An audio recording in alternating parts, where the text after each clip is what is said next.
जय हिंद दोस्तों। सनत दोस्तों, आपने अभी बहुत सारा नाम सुना होगा एक प्रोजेक्ट के बारे में जो कि गोदरेज का है और हर जगह उसके चर्चे हैं, है ना? गोदरेज इवारा।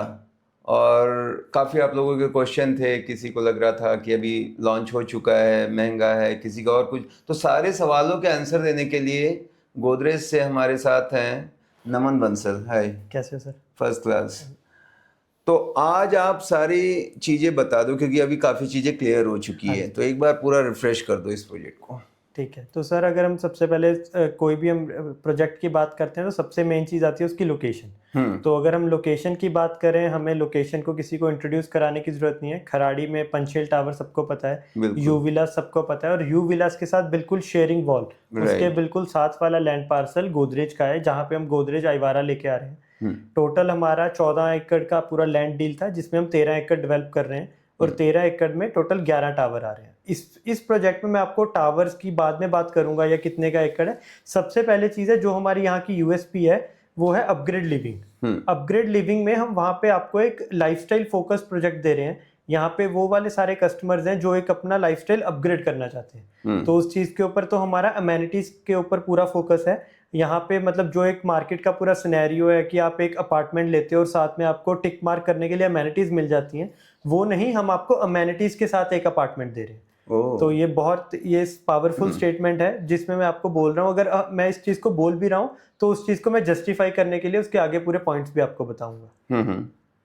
तो अगर इसमें मैं अगर बात करता हूँ, ये हमारा खराड़ी के बीच में जब प्रोजेक्ट हम बात कर रहे हैं, यहाँ का जो हमारा टारगेट ऑडियंस है, टारगेट ऑडियंस वो है जो यहाँ पे सीबीडी में काम कर रहा है। अगर मैं सीबीडी को बोलूँ, सेंट्रल बिजनेस डिस्ट्रिक्ट, इंडिया में अपने जो 4 से 5 बड़े सेंट्रल बिजनेस डिस्ट्रिक्ट हैं उसकी अगर मैं बात करूँ, साइबर हब गुड़गांव का हो गया, गच्चीबौली हैदराबाद का हो गया, व्हाइटफील्ड बेंगलोर का हो गया, और बीकेसी हमारा मुंबई का हो गया। वो ही सेम हमारी लाइंस में खराड़ी आज पुणे का सीबीडी है। मैं इसको कोई आईटी हब नहीं बोल रहा हूँ, मैं इसको सीबीडी बोल रहा हूँ क्योंकि यहाँ पे सिर्फ आईटी वाली फर्म्स नहीं है। अगर मैं आईटी वाली फर्म्स की बात करता हूँ जो हिंजेवाड़ी में है, और वहाँ पे यहाँ पे जो फाइनेंशियल हब्स हैं, अगर मैं जेपी मॉर्गन की बात करूँ, मैं सिटी बैंक की बात करूँ, मैं जियो बीपी की बात करूँ, जितने भी बड़े फाइनेंशियल हब्स वाली कंपनी है वो आज हमारी खराड़ी में आ चुकी हैं। तो जितनी, अगर मैं ऑफिस स्पेस की बात करूँ, 20 मिलियन स्क्वायर फीट, मतलब 200 lakh square feet already grade A office Kharadi में आ चुके हैं। और अगर मैं बात करूं कि अगले 3 साल में और कितना ऑफिस स्पेस खराड़ी में आ रहा है, तो 20 मिलियन स्क्वायर फीट ही और पाइपलाइन में है। ओह। तो अगर मैं बात कर रहा हूँ हाँ अपना साइबर हब की, उस टाइम वहाँ पे इस टाइम 35 मिलियन स्क्वायर फीट हमारा ऑफिस ए ग्रेड स्पेस है।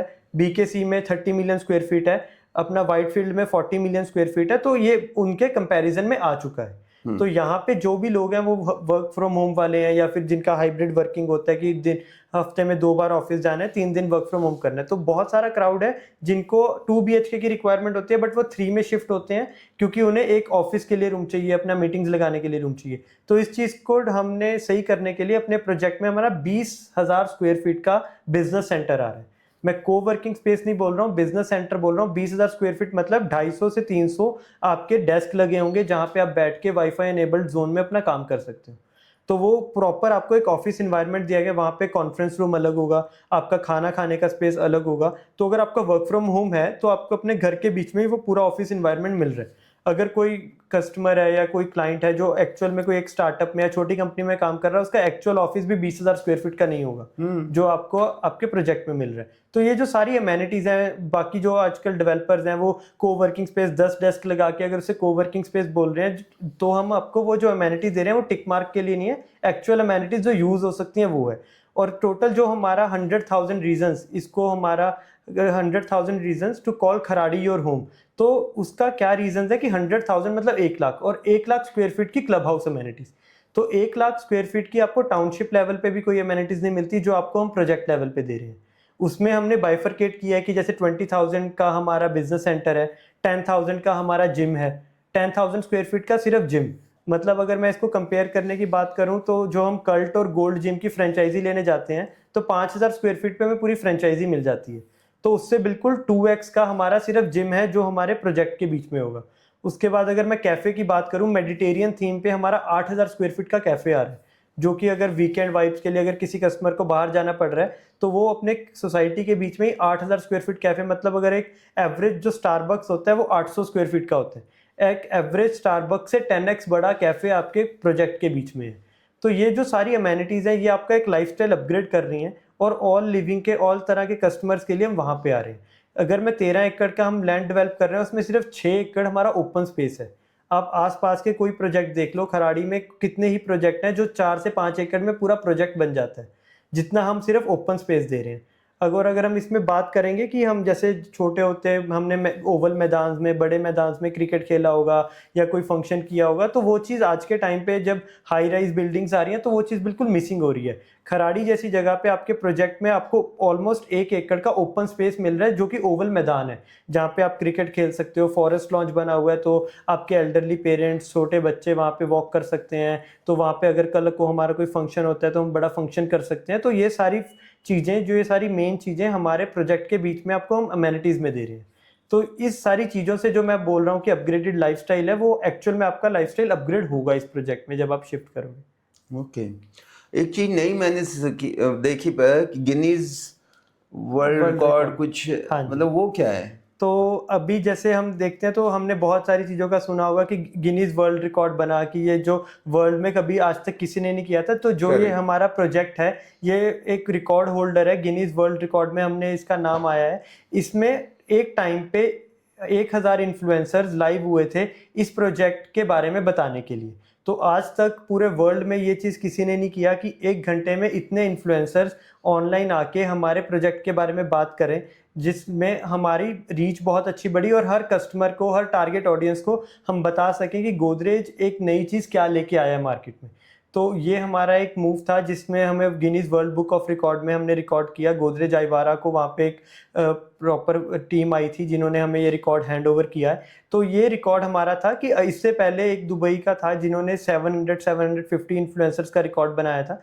तो उस चीज़ को ब्रेक करके हमने गोदरेज आईवारा बनाया, जिसका हमें बहुत अच्छा रिस्पॉन्स आया और जो हमारी टारगेट ऑडियंस है उस तक हम पहुँच सके। तो उसके बाद हमें इतना अच्छा रिस्पॉन्स आ रहा है कि हमारा हर सैटरडे संडे कस्टमर एक एक 1.5 घंटा वेटिंग पे जा रहा है। हमें मतलब ये चीज़ बताते हुए हम इस चीज़ को इम्प्रूव भी कर रहे हैं, बट हमारे पास फ्लो ही इतना ज़्यादा हो गया है कस्टमर का कि वो थोड़ा वेटिंग पीरियड बढ़ चुका है। तो उस चीज़ को इम्प्रूव करने के लिए हम ओबीएम्स और वीसी वगैरह भी स्टार्ट किए हैं, ताकि हम बाइफरकेट कर सकें, आउट स्टेशन क्लाइंट को भी कैटर कर सकें। कोई एनआरआई क्लाइंट है, कोई इन्वेस्टर क्लाइंट है, तो उन सब चीज़ों को कैटर कर सकें।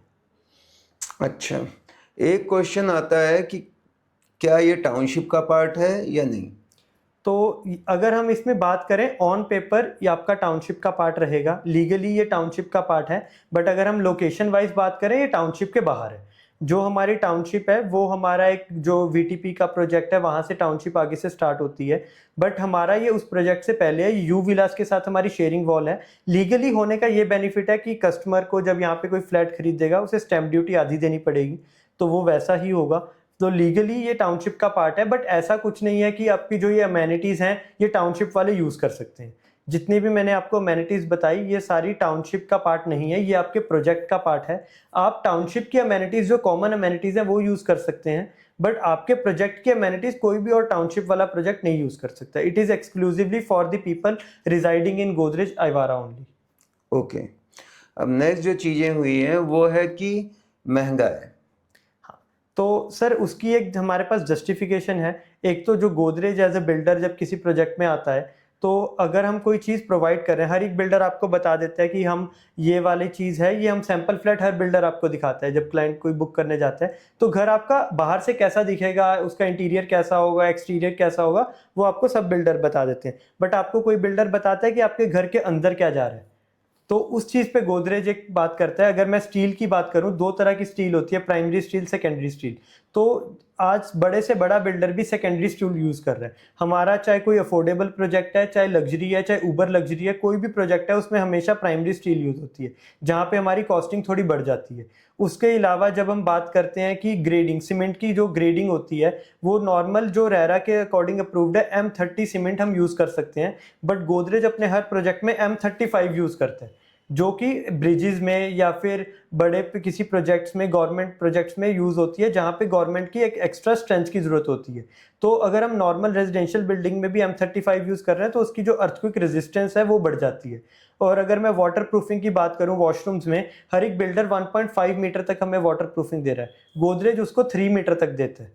तो ये जो चीज़ें हैं, इस चीज़ को जब हम टेक केयर करते हैं, जो हमारी 128 साल 129 साल की लेगेसी है, वो उस चीज़ को कैरी फॉरवर्ड करने के लिए हमें एक स्टेप मूव फॉरवर्ड करना पड़ता है। तो वो एक रीज़न है जहाँ पे एक कस्टमर को लगता है कि गोदरेज महंगा प्रोजेक्ट बेच रहा है। बट अगर आप इसे लॉन्ग टर्म में देखोगे, आप आज 10 लाख 15 लाख सस्ता प्रोजेक्ट ले लोगे, बट कल को वहाँ पे आपको लीकेजिंग सीपेजिंग की दिक्कत आएगी, कल को आपको वहाँ पे वाटर प्रूफिंग की दिक्कत आएगी, किसी और चीज़ की कंस्ट्रक्शन क्वालिटी की दिक्कत आएगी।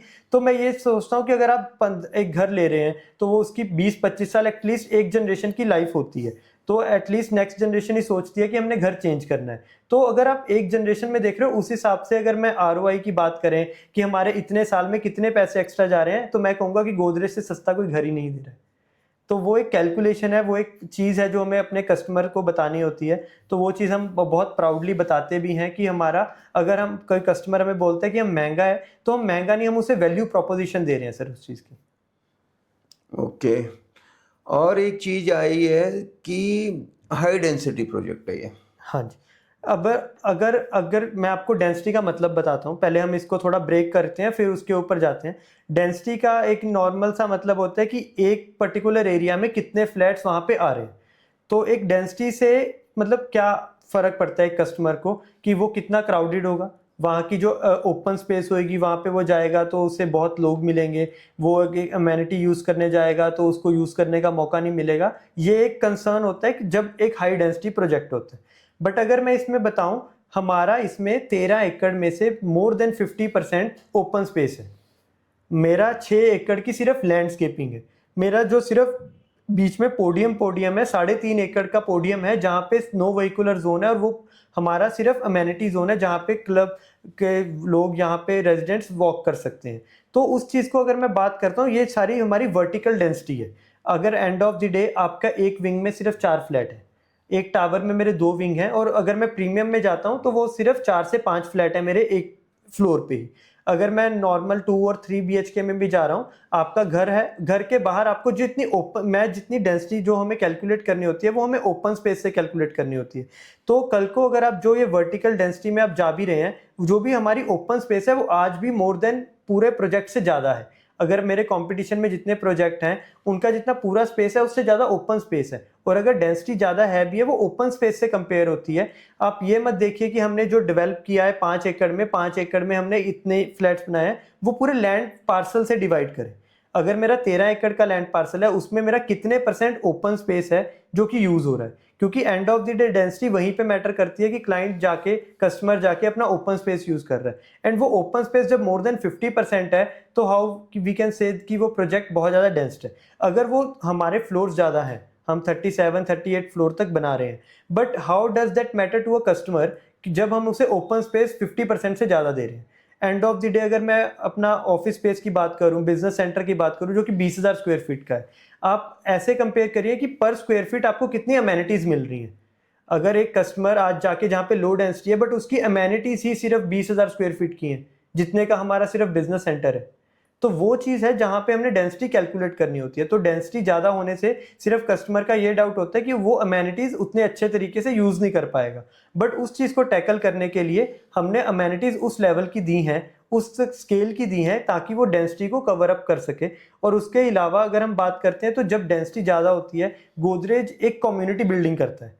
आज अगर आप देख रहे हैं, तो अगर आप, जैसे बहुत कस्टमर बोलते भी हैं कि गोदरेज अगर महंगा है, तो गोदरेज महंगा है तो आपका जो कस्टमर बेस है वो भी वैसा है। अब बहुत लोग बोलते हैं कि गोदरेज हमारा कोई अंडर द टेबल कोई भी डील नहीं करता है, जो भी होता है हमारा ऑन पेपर होता है, जितना भी पैसा होता है हमारा बैंक अकाउंट में आता है। तो ये चीज़ हम बहुत प्राउडली बोलते हैं, क्योंकि वो कम्युनिटी हम वैसे बिल्ड कर रहे हैं। आपका जो नेबर होगा, आपका जो कम्युनिटी बिल्ड होगी, वो सारे वो लोग होंगे जो एक्चुअल में सारे उस तरह के जेंट्री से आ रहे हैं।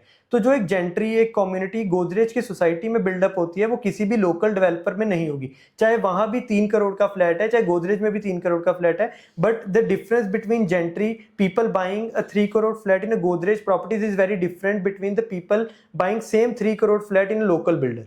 तो वो जो कम्युनिटी बिल्डिंग है, वो आपको एक सिर्फ गोदरेज जैसा बिल्डर प्रोवाइड कर पा रहा है। और जो ओपन स्पेस हमने आपको बताई है कि कितनी डेंसिटी है, तो डेंसिटी कहाँ पे मैटर करती है और उस चीज़ को कैसे इस प्रोजेक्ट में हम निगेट कर रहे हैं, वो ज़्यादा इंपॉर्टेंट है।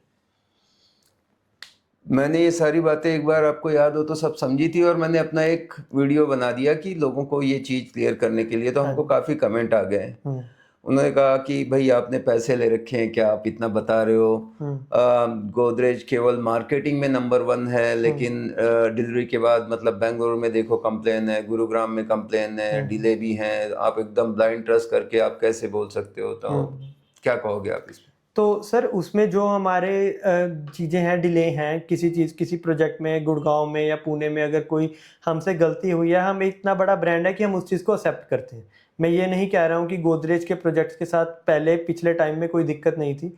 हमने उस चीज़ को दिक्कत को रिज़ॉल्व किया है, हमने उस दिक्कत को देखा है, उस चीज़ के बारे में हम बात कर रहे हैं। हम कस्टमर्स के साथ खड़े हैं, हम क कस्टमर्स को घोस्ट नहीं कर रहे हैं। हम कस्टमर्स का जितना भी प्रॉब्लम है उसे सॉल्व करने की कोशिश कर रहे हैं और उस चीज़ को सॉल्व करके आगे हैंड ओवर कर रहे हैं। क्योंकि अगर हमने इस ट्रस्ट को हमने आगे तक लेके जाना है तो ये चीज़ बहुत ज़रूरी है।